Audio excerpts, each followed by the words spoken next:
I had been going to CrossFit Apex for 6 months when Sarah first noticed me. She was one of those trainers who seemed to have everything. Sarah had form and endless energy. She also had a smile that could light up the CrossFit Apex box. 5. I was another guy, trying to get in shape after letting myself go during a stressful period at my job. I was really out of shape because of that time at work. CrossFit Apex was helping me to get back on track. Sarah was one of the trainers at CrossFit Apex.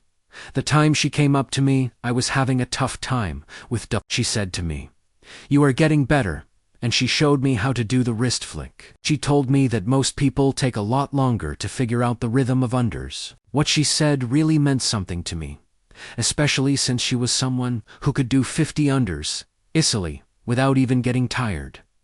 We started talking during classes. She would give me tips on my lifts, spot me during bench press, and somehow always ended up partnering with me during team workouts. When she finally asked if I wanted to grab a protein shake after class one day, I could not believe my luck. This fit and beautiful trainer, the trainer was actually interested in me. The trainer, the first few weeks were really great. Sarah introduced me to her trainer friends. She helped me figure out what I should eat. She even made a special program just for me to help me reach my fitness goals. When I did something like lift more weight than I ever had before, Sarah would cheer for me the loudest. Fun days when I was not working out, she would send me messages with words to keep me motivated. I thought I had found someone who really cared about my fitness journey and wanted to help me with my fitness goals. Sarah was great at helping me with my fitness goals. Things started to change a bit. She would make some comments when I could not do a workout. She would say, "It is okay.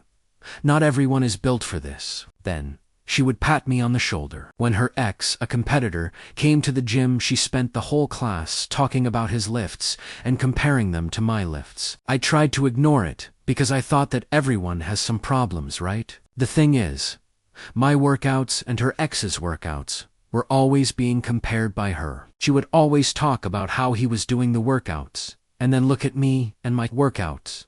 The day everything fell apart started like any Thursday morning. I did my workout. It had heavy deadlifts in it. I was really looking forward to this because I had been practicing my form for a while now. The weight that men were supposed to lift was 315 pounds, which is the most I can handle. I put the weights on the bar. I felt good about it. The deadlifts were a part of my workout, and I was excited to try and lift 315 pounds. My first lift was really good. The second one was tough. I managed to finish it. On the try, the weight barely got off the floor. I let it go and shook my head, thinking I should take some weight off and make it easier. That is when I heard Sarah's voice above all the noise. "In the gym, this is why you are not the kind of person who's in charge," she said really loud, so the whole class could hear. She was standing with 3 trainers by the pull-up thing, and they all turned around to look at him. "A real man would not give up when he is trying to lift 300 pounds, she said. The trainers all seemed to be staring at him, and she just kept talking about how a real man would keep trying to lift the 300 pounds. The whole gym just stopped. The only sound was the music playing loud. Everyone was staring at me. I mean everyone. 20 pairs of eyes were on me. Some people looked like they felt bad for me. Others looked really uncomfortable. A few of them were trying hard not to laugh. My face was so red and hot as I just stood there. My hands were still all chalky. I was wearing the weight belt that she had bought for me when we had been together for 1 month. The weight belt she had bought for me was really heavy. It was not as heavy as I felt right now. The gym was quiet, except for the music playing overhead. One of her trainer buddies said, "Maybe he needs to use a bar," and then they all started laughing together. The trainer buddies thought this was really funny, so they all burst out laughing about the bar. I could have spoken up. I could have told her that 6 months ago, I was not even able to lift 135 pounds with a I could have said that I never said I was a person, or anything like that, which is what she thought I was. I did not say anything. I just took the weights off the bar quietly, put all the equipment away, finished my workout without saying a word. I finished the workout in silence. She tried to talk to me after what happened. She said, "Babe, I was just joking around. You know how the trainers are. I just picked up my gym bag and walked out the door. The last thing she texted me before I blocked her number was, "You are being way too sensitive," about the trainers and what they said. That night, I blocked her on my phone, Instagram, Facebook, and even Venmo. I did this because I wanted to stop thinking about her. I also canceled my membership at CrossFit Apex. I found a gym across town where nobody knew me. This was good for me. For months, I wondered if I had done the thing. I thought about it a lot. Maybe I was being too sensitive about the thing. Maybe I should have just laughed it off, forgotten about it. I thought about her. What happened a lot. I thought about the situation with her a lot. As I kept going to my gym, I was around people who were really nice and cheered me on for every little thing I did. This made me think about something. It was not about being the strongest or the weakest. It was about people treating me with respect. Someone who really cared about me would never make fun of me in front of people, just to make themselves feel good. The people at my gym were different. They showed me what it means to have respect for the people around you, like my new gym friends did. Respect is what matters, not what some people call you like alpha or beta. Those are words. Respect is what counts. That is what I got from the people at my new gym. A year later, I was competing in my first local CrossFit competition. I'd dropped 30 pounds, could deadlift 405, and actually enjoyed training again. As I chalked up for my final event, I saw her in the crowd. She tried to wave, that familiar smile spreading across her face. I turned back to the bar, took a deep breath, and lifted. The restaurant was a cool place, with old-fashioned light bulbs hanging from the ceiling and fancy drink names that were hard to say. Our company rented the room for the holiday party. There were 40 of us from the tech startup. Everyone was dressed up, not too dressed up. I work as a UX designer at the company. I have been there for 2 years. This was my holiday party with a guest. The restaurant had a lot of character with the light bulbs and the drinks with weird names. I was excited to be with my +1 at the holiday party for the tech startup. Jessica from accounting had been my +1 for 3 months now. I really thought I had found someone special. I mean, Jessica from accounting was great. I thought I was very lucky to have her. From accounting made me feel like I had won something. We met during a budget meeting where I made a joke about wireframes costing wire money, and she actually laughed. It was a laugh, not a fake one. Her eyes crinkled when she laughed. She was a person always dressed nicely, in pencil skirts and blouses. This made our open office feel like a real office. Our first date was coffee, but it turned into dinner. Then we walked around downtown until 2 a.m.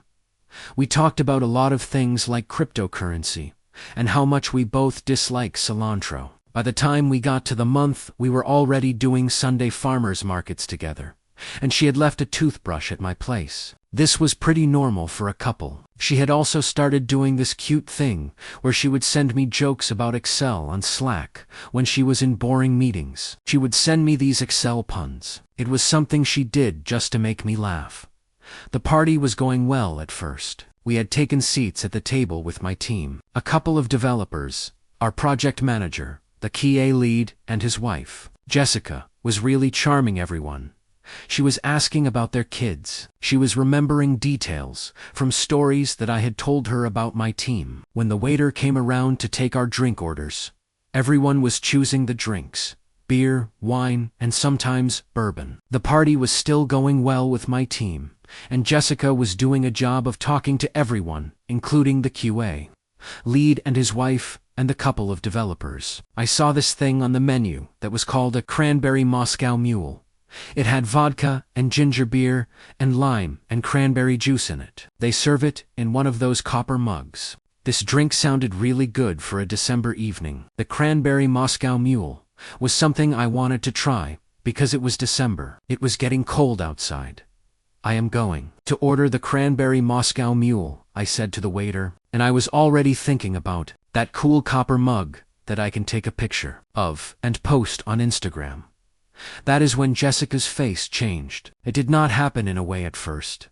Just a small movement in her smile, like she had eaten something that tasted bad. Then Jessica turned to the entire table her voice loud enough for everyone to hear over the holiday music, and said, "Real alphas do not drink fruity drinks like that." The table got really quiet. My project manager, Mike, chuckled a little nervously. The wife of the QA lead started staring at her napkin like it was the interesting thing. Jessica was not finished yet. She started talking about how beta behavior is bad for men nowadays. She was waving her wine glass around while she talked. Jessica said that real men drink whiskey without anything added, or beer. Not those drinks that like juice, for kids. She said the words, soy boy. She really meant it. She was looking at me when she said it. Then she started talking about her ex. She said he used to drink Jack Daniels from the bottle. It was like he was some kind of hero to her, or something. She was comparing me to him. It was really weird. The way she talked about him was like he was a deal or something. Like someone you would look up to in a college fraternity house. She said this is really not attractive.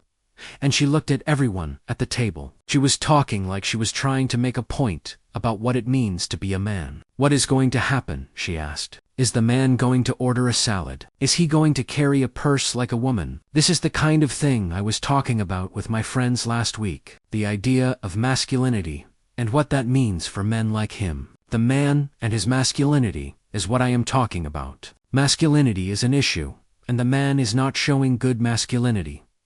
My face was really hot, like someone had made it extremely warm. Everyone was looking down at their food, except for Mike, who was staring at me with an expression like he was thinking, what is going on? The waiter just stood there, still holding his notepad, probably thinking about if he should come another time. I could feel my heart beating in my head, that feeling of being really embarrassed that makes you want to either hide or get really angry and do something. My heartbeat was making me feel awful. My face was burning. I just wanted to get out of there because of this humiliation, this feeling of embarrassment that the situation with Mike and the waiter and everyone else was giving me. "Excuse me," I said, trying to sound calm. "I really need to use the restroom. The restroom is what I need to use now." I walked through the restaurant, trying not to draw attention to myself, past all the couples and families. In the main dining room, I made my way to the bathroom, which had these cloth towels and soft lighting that seemed kind of pointless. I took out my phone, ordered an Uber, which said it would be 8 minutes. Then, I splashed some water on my face and looked at myself in the mirror. I thought about the 3 months, all the good morning texts and the Netflix passwords we shared. Now, I was standing here wondering what was really going on beneath the surface of our relationship. The restaurant. All of it. 3 months of this. That is what I found out. The Uber I got was this beat-up Corolla. It had one of those air fresheners in it. The driver probably knew I was not in the mood to talk, so he did not say much. He only asked me to confirm my address. I saw the restaurant getting smaller in the side mirror of the Uber. My phone was already getting a lot of texts. I did not read them. When I got home, I made myself a cranberry Moscow Mule. I used a glass because I did not have one of those copper mugs. Then I blocked her number on my phone. I also deleted the photos of her that I had. I removed her from my Netflix account too. It did not take me long to do all of this. The whole thing took maybe 10 minutes to do. On Monday, something weird happened at the office. I walked in. Half of the accounting department was staring at me. By lunchtime, people were talking about all sorts of things that I had supposedly done. Some people said I had stormed out of the room crying. Others said I had thrown a drink in someone's face. And some even said I had told someone I loved them, and they did not feel the way. It was all pretty crazy. By Wednesday, the people from Human Resources called me into their office. They told me that Jessica had been saying some things about me. She said I was not stable, and that I was making it hard for people to work. She said this because I was not talking to her. I explained to them what really happened. I did it in a calm way. They pulled in Mike and 2 others who'd been at the table. 2 weeks later, Jessica transferred to the satellite office across town. Heard through the grapevine, it was voluntary. The cranberry Moscow Mule became a running joke. With my team, Mike bought me a copper mug for my birthday. And you know what? Those drinks are delicious. Every last fruity drop. The house was owned by Marcus, a guy I had known since my freshman year of college. He got a job in the tech industry that paid him money to buy a nice 3-bedroom house in the suburbs. Marcus had these parties that were really popular among our friends. They were not parties, but rather small get-togethers, where people in their 20s would hang out and act like they had everything under control. We would drink beer and talk about which online service had the best television shows. I had taken Emma to 2 of Marcus's parties already. She had gotten along with everyone at the parties. Marcus's parties were a place for Emma to meet new people, and she seemed to really enjoy herself when we went to Marcus's house. 2 months is not a lot of time. When you are 26 years old and most of your friends are getting engaged, 2 months feels like a pretty big deal. So it felt like it was time to start introducing my girlfriend into my friend group. My girlfriend. I had been together for 2 months, and I thought it was time for my friends to get to know my girlfriend. I've met Emma.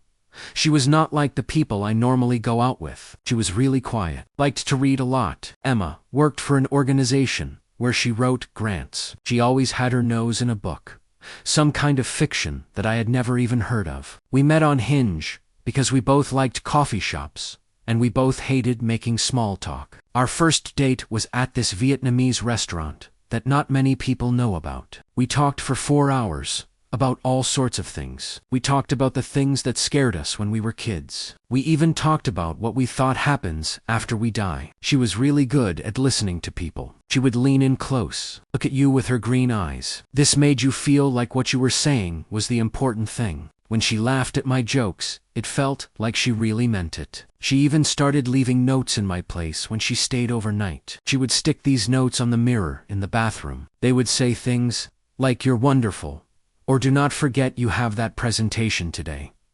You will do a great job on your presentation." The party at Marcus's place was like all the others. There were string lights over the back patio. They had cornhole boards set up on the lawn. Someone had made a Spotify playlist that was playing music from all decades. It was like a musical time machine. Emma was inside the kitchen with some of her girlfriends. They were drinking wine, laughing about something on someone's phone. I was outside with the guys. We were drinking beer and playing. I was really bad at it. Then Emma's brother showed up at the party. Ryan was 23 years old, had just finished college. He had a body like he spent all his time working out. Ryan wanted to make sure everyone noticed how strong he was. Emma had talked about him before, saying that he was living with their parents while he looked for a job. She was worried that Ryan was going through a time, especially with his new interest in that alpha male podcast. Ryan walked into the room wearing a tank top, even though it was really cold outside. He started asking people if they wanted to arm wrestle with him. There on Marcus's dining room table, the guy was talking to me after he beat 3 guys in a row. He said, "Come on to me." Emma says I am a computer genius. Now, he wants to see if I have any strength. He is calling me out to fight him, I think. The guy is saying this because Emma told him that I am good with computers. Now he wants to know if I am strong like him. Everyone was standing around. It was one of those party moments where something becomes a deal, just because a lot of people are watching the party. Emma came up to me. Her wine glass was empty now. She was smiling, but it did not really look like she was happy. The smile was not reaching her eyes. I should have said no to Emma. I should have just laughed it off, suggested that we play beer pong instead at the party. But when Emma calls you out in front of your girlfriend and your friends, at the party it is hard to think. The party energy takes over. I sat down across from Ryan.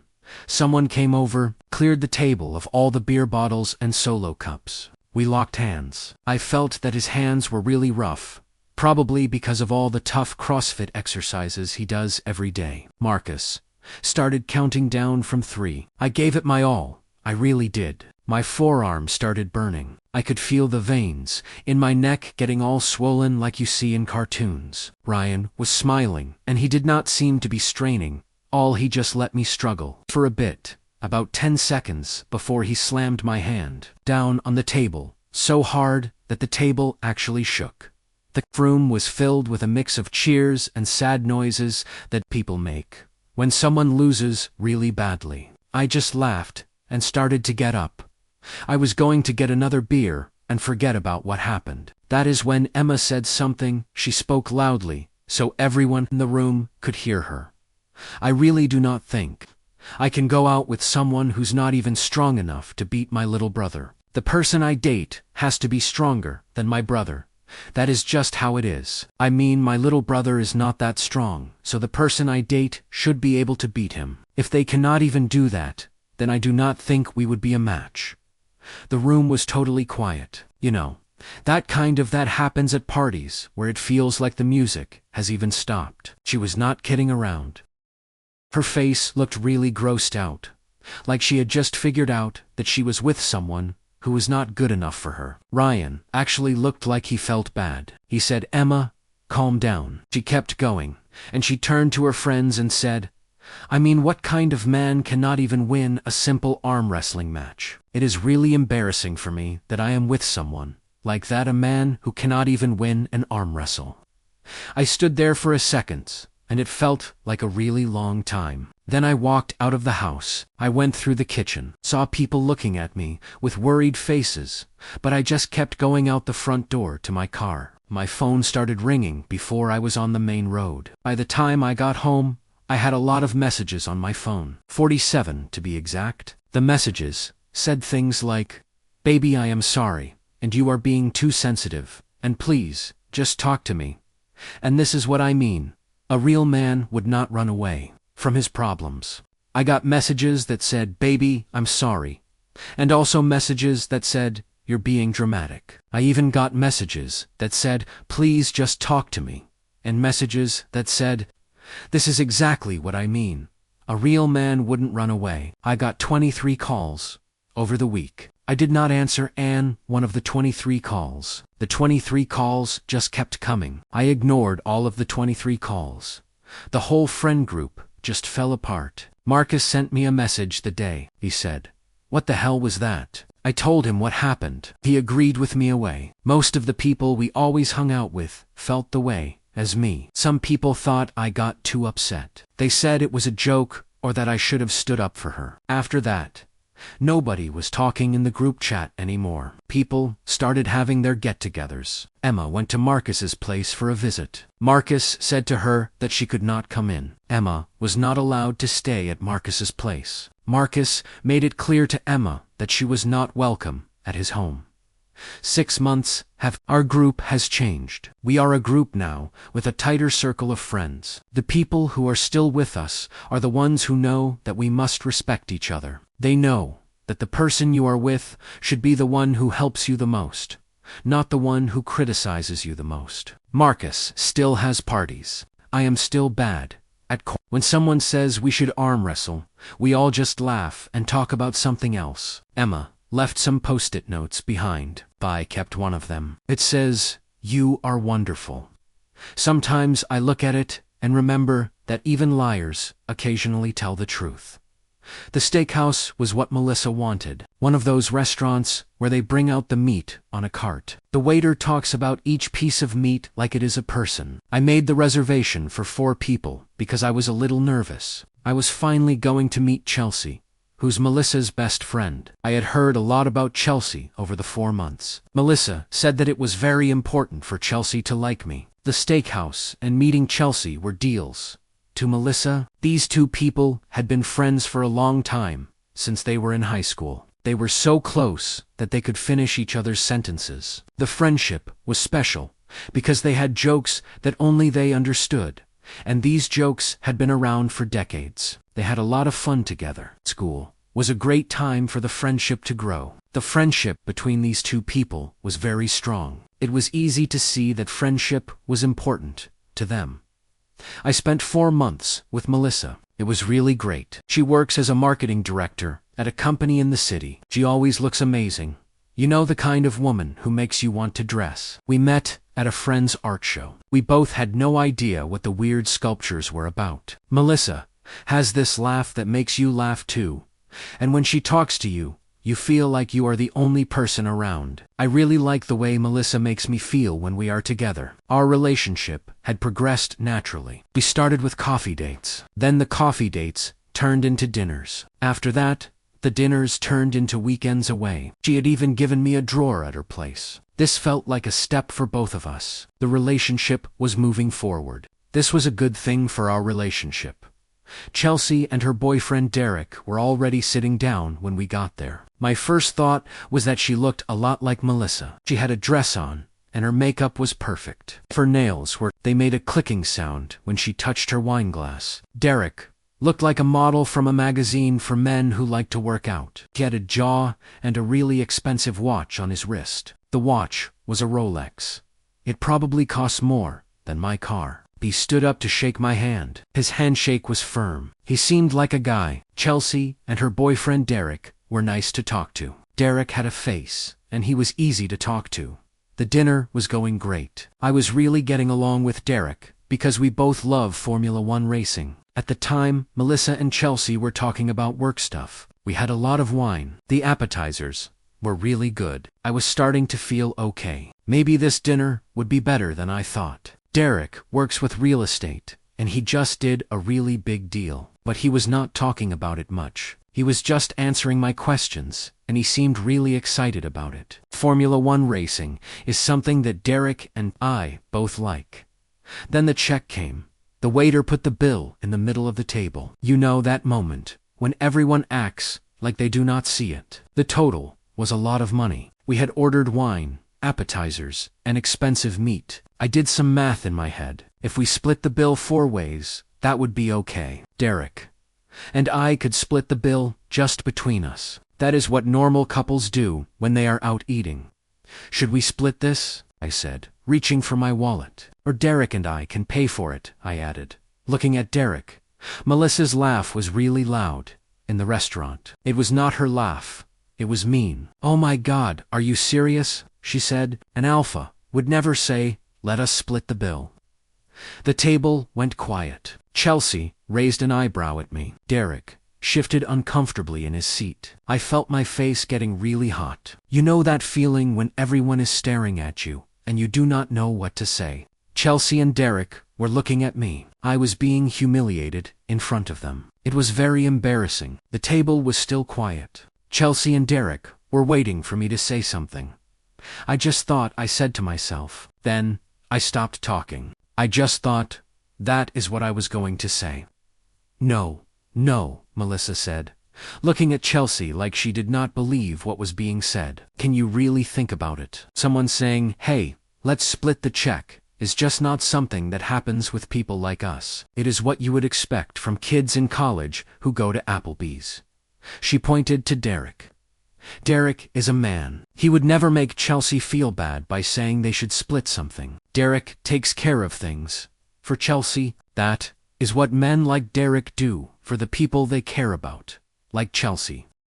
What followed was the 20 minutes of my life. Melissa started talking. She would not stop. She compared Derek's car to my car. I felt bad because my car is just a simple sedan. Then she compared Derek's apartment to my apartment. She made my place sound really small. Derek has a loft in the downtown area, but my apartment is just a cute little place. The way Derek orders wine is really cool. He just picks one without looking at the prices. But when I ordered wine, I had to ask about the house red because I did not want to spend too much money. Melissa made me feel like I am not as good as Derek. She even talked about how Derek surprised Chelsea with a trip to Cabo for the weekend. I had planned our trip to a little bed and breakfast. Upstate, it was supposed to be a nice place to stay. Derek and his trip to Cabo really made me think about my trip planning. I mean, Chelsea got to go to Cabo. I took my person to a quaint little bed and breakfast upstate. She told Chelsea that it is different energy. Some men are the ones who provide for people and lead them. Then there are other men who are not like that. She looked at me with this look that made me feel bad for myself, like I was not good enough or something. It was a look that made me want to sink into the seat and hide. Derek, to his credit, looked really upset. He kept trying to talk about something like the game that is coming up this weekend, and he asked me about my job. Chelsea just sat there quietly drinking her wine. I had no idea what she was thinking. I felt stuck, feeling embarrassed and angry at the time, and I watched Chelsea, the woman I had been developing feelings for, show me a side of herself that I did not like, and it made me feel sick to my stomach. When she was finally done with her work on masculinity, I got out my credit card. "You are right. We'll get it." My voice was steady and calm, like when I talk to clients when things do not go as planned. The waiter took my card, ran it. I signed the receipt. I left a big tip because the waiter did not do anything wrong. We walked to the parking lot. We did not say a word. Melissa was talking to Chelsea about a sale at Nordstrom. She was completely unaware of the problem she had just caused in our relationship.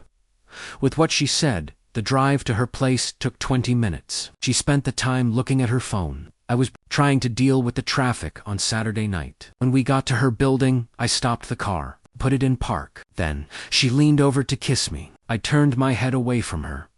She said, "What is wrong?" She really did not understand what was going on. She looked very confused. The woman asked this question because she really wanted to know what the problem was with the situation and the people in it. The woman was being very sincere when she asked, "What is wrong?" "Good night, Melissa."